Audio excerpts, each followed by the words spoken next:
Every afternoon, the scene repeats itself in millions of homes and offices. Concentration disappears, eyes begin to feel heavy, and a thought arises almost automatically. I'm hungry. Within minutes, a hand reaches for a packet of biscuits, a chocolate bar, a snack, or any food that promises to restore lost energy. The relief seems immediate, but it doesn't last long. Soon after, fatigue returns, accompanied by the feeling that one needs to eat again. But what if, in most of these situations, the problem had never been a lack of food? Perhaps the body was asking for water. Perhaps it was trying to compensate for a bad night's sleep, or reacting to hours of stress. Still, the answer is almost always the same: to eat. For decades, we have learned to interpret any drop in energy as a sign of hunger. But the human body is much more complex than it seems. It communicates through hormones, nerve impulses, and mechanisms developed over millions of years of evolution.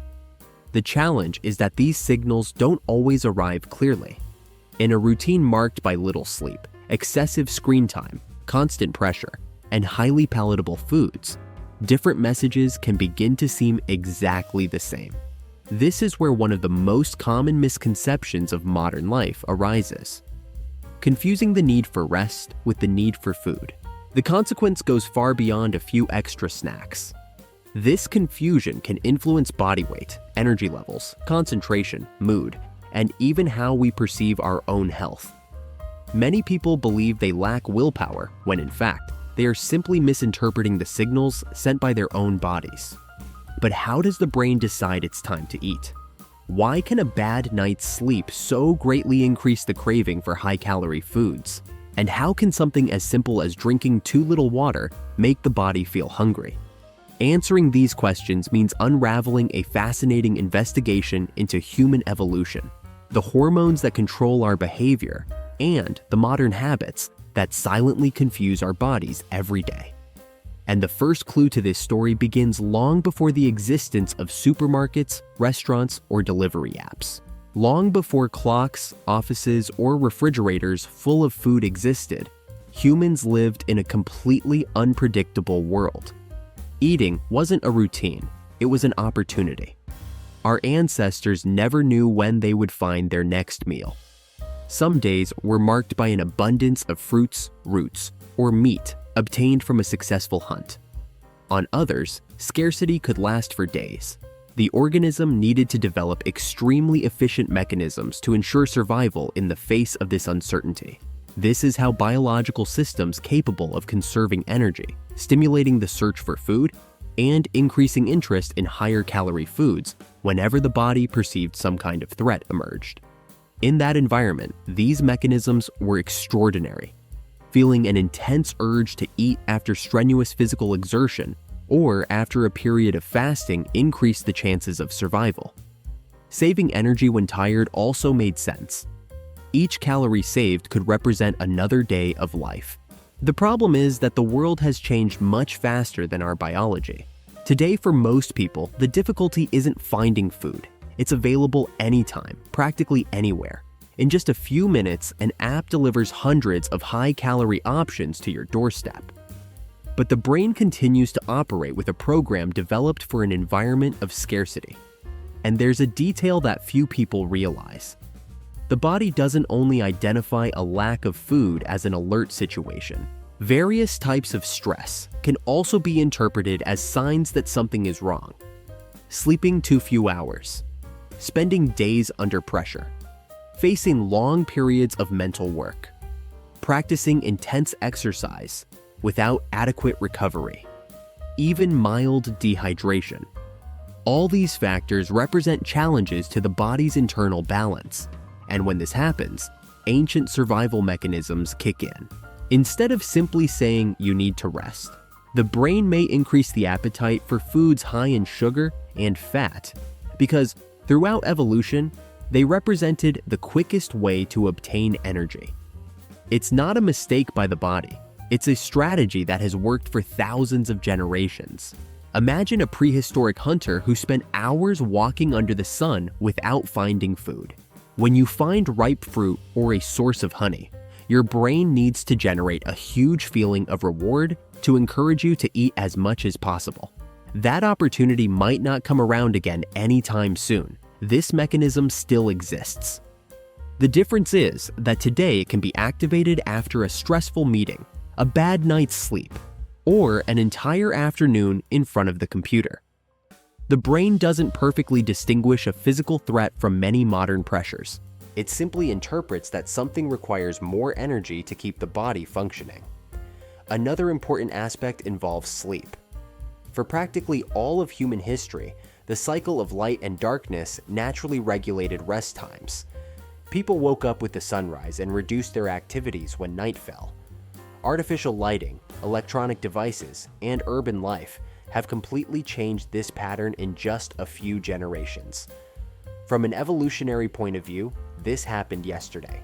Our biological clock still depends on the alternation between light and dark to coordinate fundamental processes such as hormone production, cell repair, metabolism, and appetite control. When this clock loses synchronization, several functions cease to work in perfect harmony. The body begins to expend energy trying to compensate for this imbalance. And often, it sends a simple message: look for food. But this message may be masking a completely different need. This is one of the great ironies of modern life.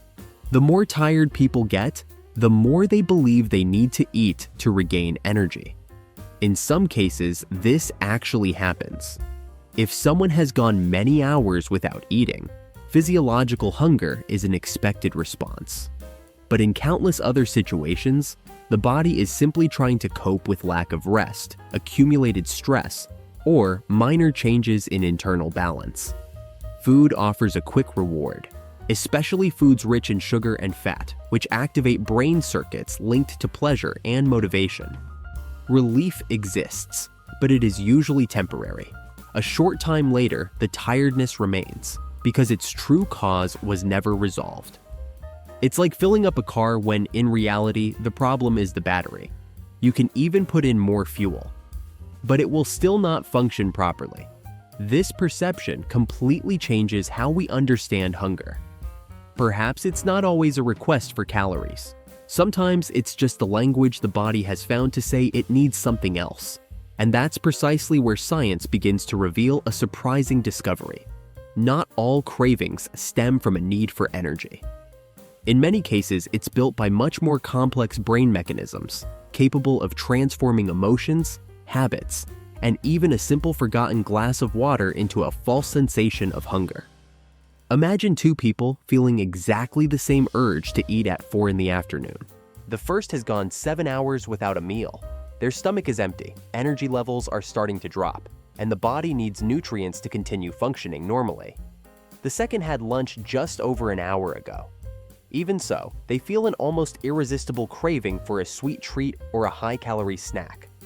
On the outside, the two experiences seem identical.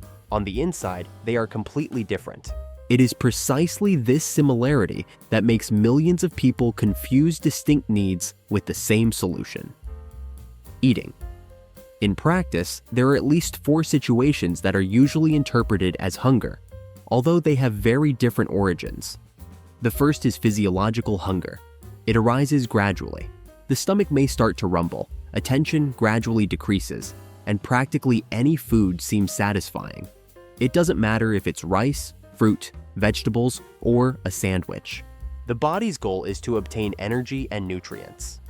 This is the hunger our bodies have been programmed for throughout evolution. The second is appetite. Unlike physiological hunger, appetite is strongly influenced by the environment. Just walk past a bakery and smell freshly baked bread, or watch a commercial showing a steaming pizza. Even without an energy need, the brain begins to anticipate the reward. This mechanism was extremely useful when energy-rich foods were scarce. Today, however, we are exposed to hundreds of stimuli daily: shop windows, advertisements, colorful packaging, social media, and delivery apps. The result is a brain constantly reminded that eating can be a pleasurable experience. There is also a third phenomenon, much more silent: emotional eating. After a difficult day, an argument, a frustration, or a series of problems, many people seek food not because they are hungry, but because it offers immediate comfort. This happens because eating, especially foods rich in sugar and fat, activates brain circuits linked to reward. For a few moments, the unpleasant sensation diminishes. The problem is that the cause of the stress remains. When this cycle repeats frequently, the brain begins to create a powerful association. Emotional discomfort means a desire to eat. Without realizing it, the person begins to respond to emotions in the same way they would respond to true hunger. But perhaps the most surprising form of all is the fourth: false hunger caused by tiredness. After a bad night's sleep, something curious happens.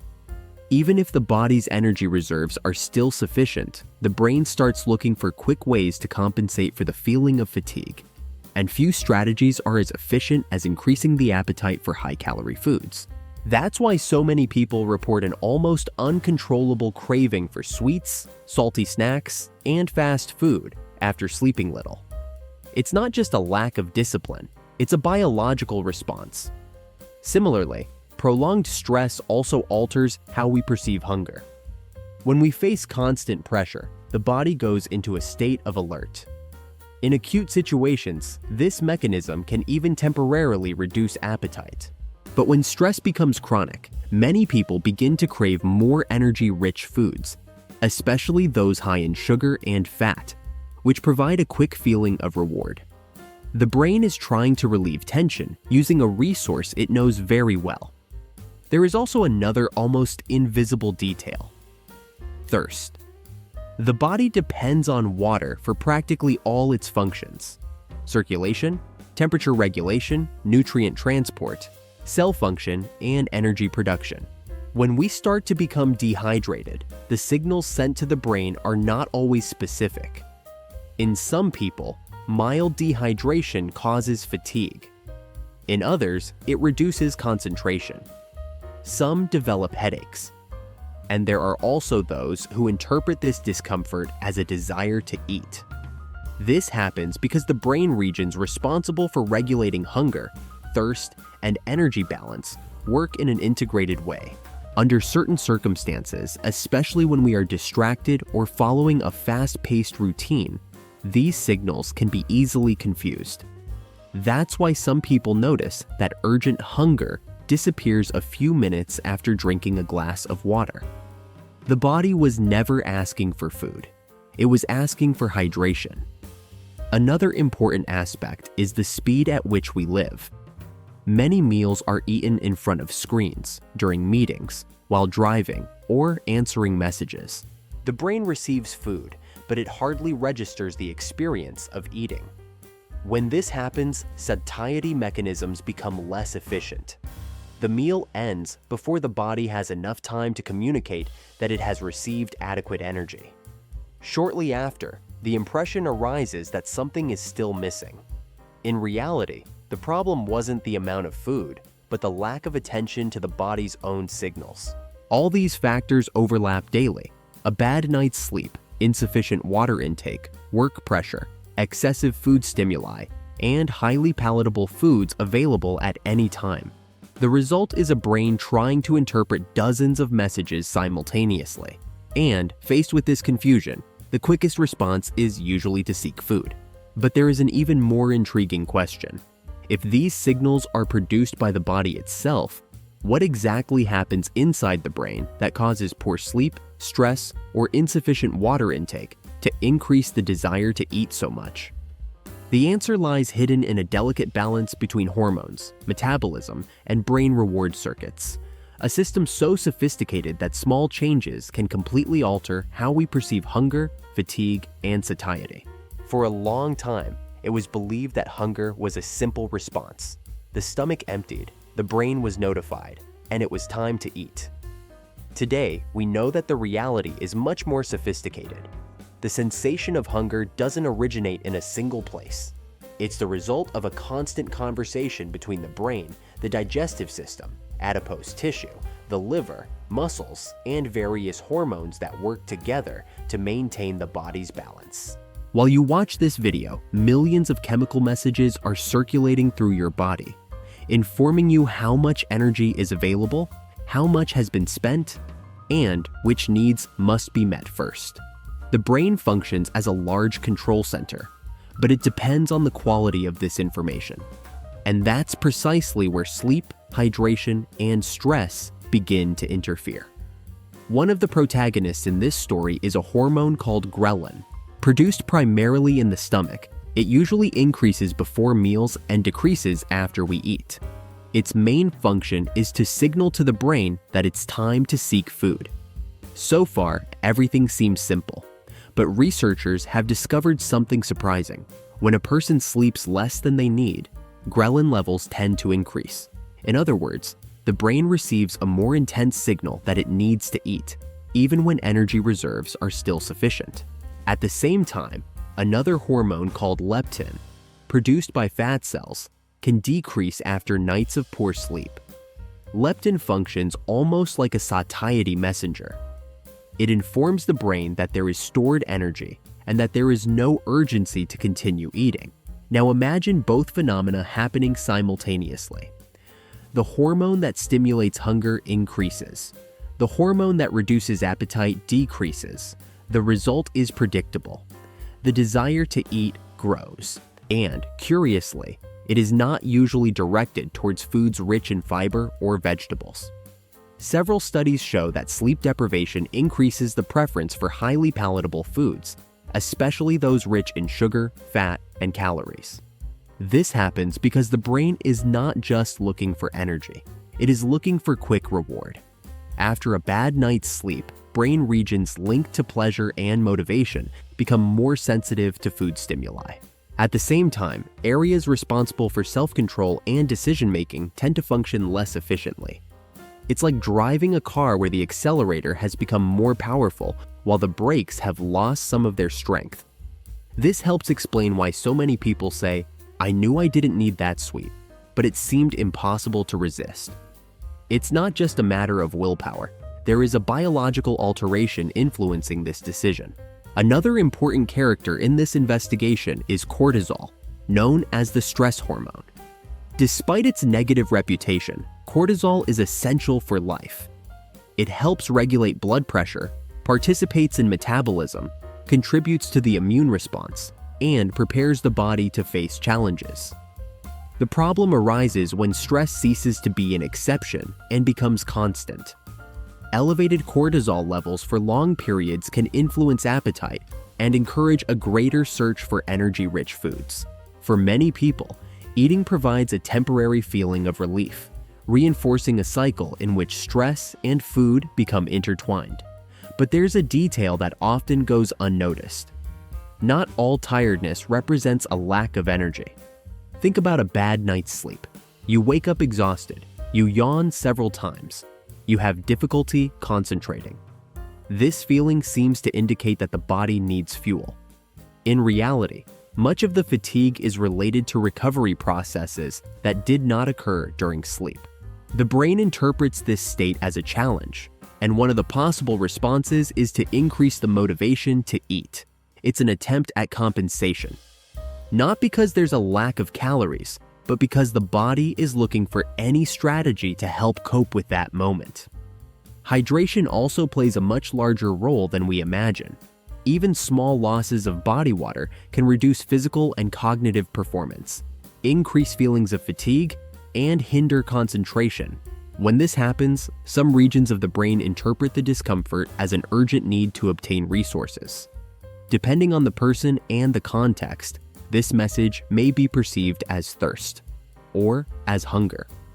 That's why a simple glass of water can, in certain situations, reduce that unexpected urge to snack. This doesn't mean that all hunger is actually thirst, but it shows that the body works with signals that often overlap.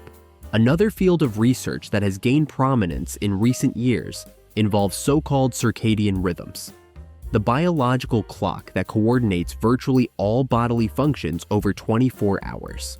When we sleep and wake up at very irregular times, spend sleepless nights, or are exposed to intense light late into the night, this clock loses some of its synchronization. The consequences go far beyond sleep.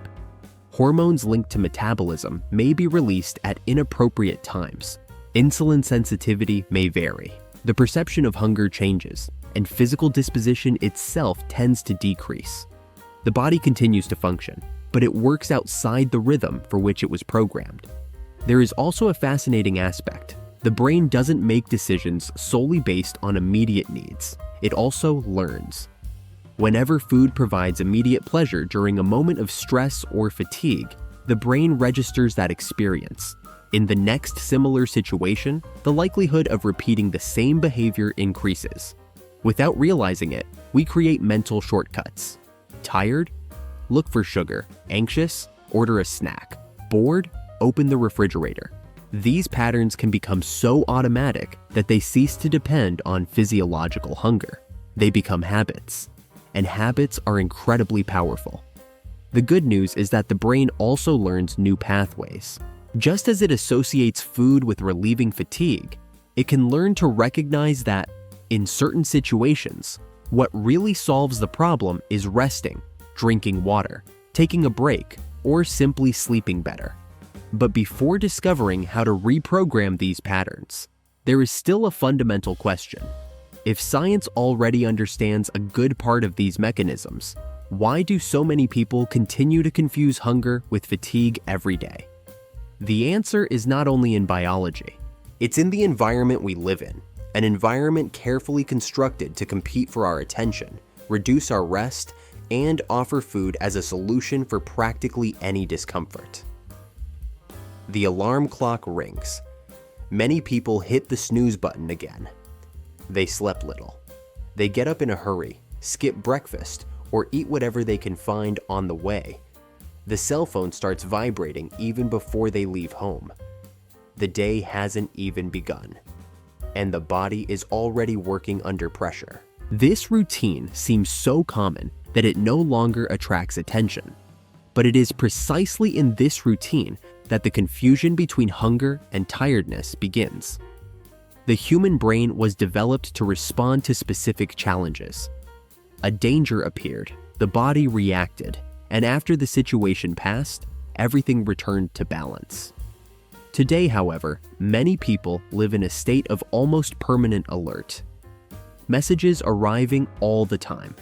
Tight deadlines, traffic, noise, little time to rest, little time to eat calmly, little time even to perceive what the body itself is trying to communicate.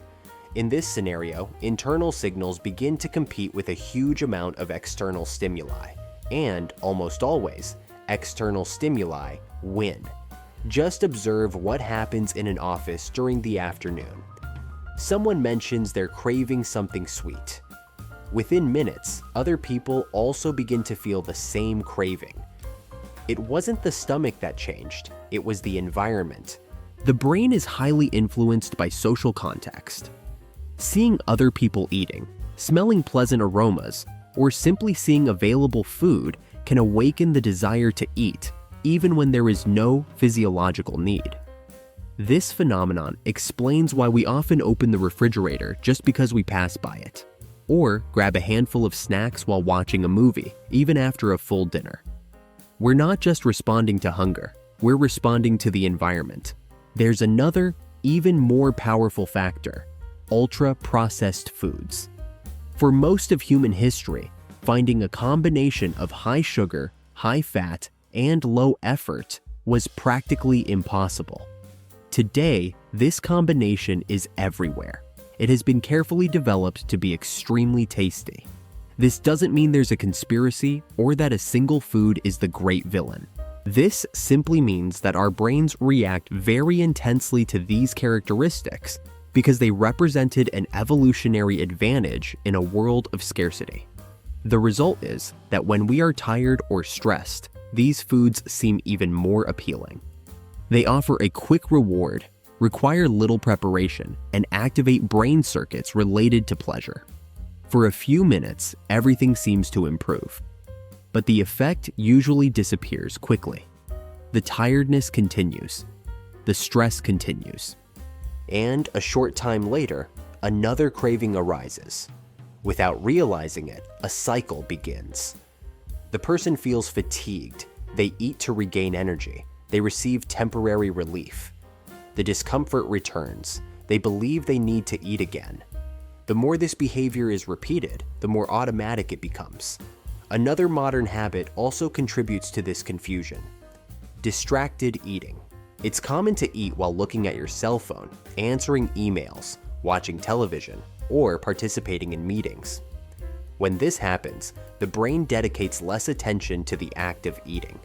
It receives the nutrients, but it registers the experience less. Satiety signals may take longer to be perceived, increasing the chance of continuing to eat more than necessary. Furthermore, meals eaten in a hurry tend to be less satisfying. Not because there's a lack of food, but because the brain practically didn't participate in that moment. Eating ceases to be a conscious experience and becomes just another task of the day. Hydration suffers a similar fate. How many people spend hours working without drinking water? Many only realize they've gone the entire morning without a single glass when a headache appears, a drop in concentration, or that hard-to-explain feeling that seems to say, something's missing. And again, the automatic response is usually to open a packet of biscuits or look for coffee accompanied by a snack. In some cases, a few minutes break and a glass of water would be enough to lessen the feeling. Sleep also pays a high price for the modern routine. The light from screens accompanies many people until just minutes before bedtime. Notifications keep arriving. The brain remains stimulated. When it's finally time to rest, the body doesn't always manage to make that transition quickly. The result appears the next day: more yawning, more fatigue, more difficulty concentrating, and a greater craving for foods high in sugar and fat. It's interesting to note that no one wakes up thinking, "Today, I'm going to misinterpret my body's signals." This simply happens because the biological mechanisms developed to protect our survival are trying to function in an environment completely different from the one in which they evolved. The brain does the best it can with the information it receives. If there is little rest, a lot of stress, little hydration, and highly palatable food available all the time, it starts offering quick solutions. Not always the most appropriate ones, but the most immediate. The good news is that this cycle is not inevitable. Small changes in how we sleep, hydrate, organize our meals, and pay attention to the body's signals can completely transform this relationship. And the most interesting thing is that none of these changes depend on radical diets, miracle foods, or secret formulas. They begin with something much simpler: learning to listen to the body before automatically responding to the first impulse. That's exactly what we'll see next, when we bring together the main scientific evidence in practical strategies to differentiate true hunger from tiredness, thirst, and stress in everyday life. After understanding how the brain interprets bodily signals, an inevitable question arises. If not every craving is actually hunger, how can we discover what the body is trying to tell us? The answer isn't in ignoring hunger or distrusting all bodily signals. It's in learning to observe them more attentively. The first step is to slow down for a few moments. When that sudden urge to eat arises, especially outside of usual meal times, it's worth taking a 1-minute break and asking yourself, what am I feeling besides the urge to eat? It seems simple, but this small question completely changes how the brain interprets the situation. Are you really hungry, or are you tired, anxious, bored, stressed, thirsty? Often, the answer appears almost immediately when we stop acting on autopilot. Another useful strategy is to observe how the hunger arose. Physiological hunger usually grows gradually. It doesn't require a specific food. A balanced plate, a piece of fruit, or a simple meal seems sufficient to satisfy it. Emotional hunger or cravings triggered by tiredness usually appear suddenly and in a targeted way. It's not just any food that will do. It's that chocolate, that pizza, that hamburger, or any highly pleasurable food. This difference isn't an absolute rule, but it can offer important clues. hydration also deserves attention. Throughout the day, it's easy to forget to drink water, especially when we're focused on work or studies. Before concluding you're hungry, try drinking a glass of water and waiting a few minutes. If the sensation decreases, perhaps your body was just trying to correct mild dehydration. If it persists, it was probably real hunger. There's no magic number of liters that works for everyone. Water needs vary according to age, climate, physical activity, and health conditions. The most important thing is not to let hydration depend solely on intense thirst, which is often a sign that the body has begun to lose some of its balance. Sleep is perhaps the most powerful intervention of all. No food can replace a good night's sleep. Sleeping better doesn't completely eliminate the urge to eat, but it helps the brain interpret the body's signals with much greater precision. Small changes make a difference. Maintain relatively consistent sleep schedules. Reduce exposure to bright light shortly before bedtime. Create a quieter and more comfortable environment. Avoid unnecessary stimuli in the minutes leading up to rest. These habits help the biological clock function more synchronously, favoring not only rest, but also appetite regulation. Another important point is respecting meal times. When we go many hours without eating due to lack of time, it's natural for hunger to increase. In this situation, the brain tends to favor quick and high-calorie choices. On the other hand, eating all the time without noticing hunger signals also hinders the functioning of natural satiety mechanisms.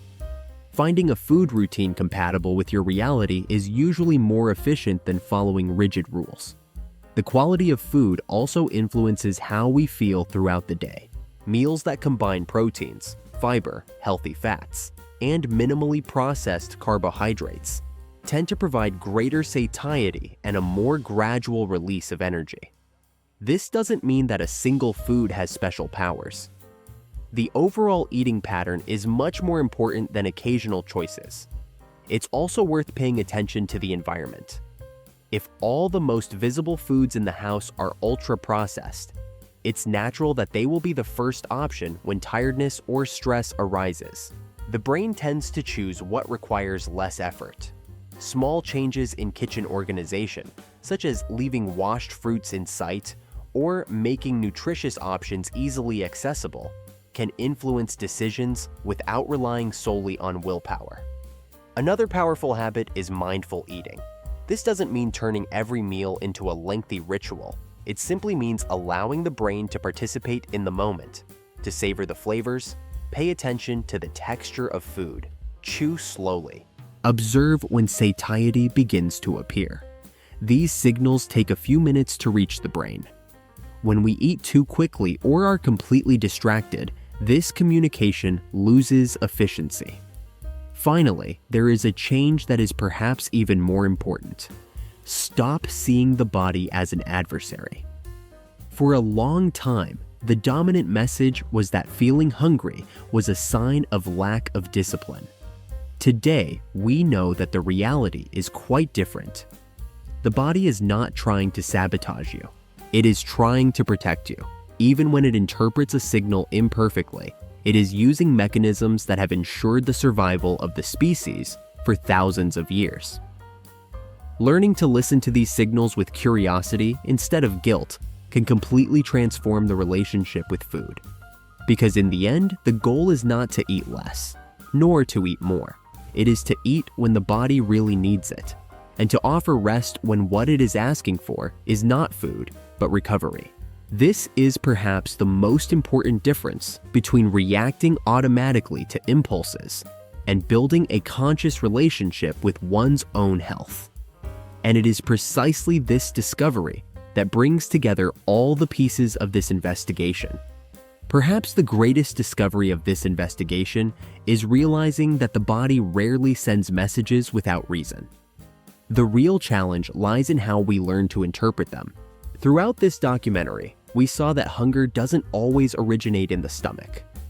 Often, it can be a consequence of a bad night's sleep, consecutive days of stress, insufficient hydration, or habits that confuse the delicate mechanisms responsible for maintaining our body's balance.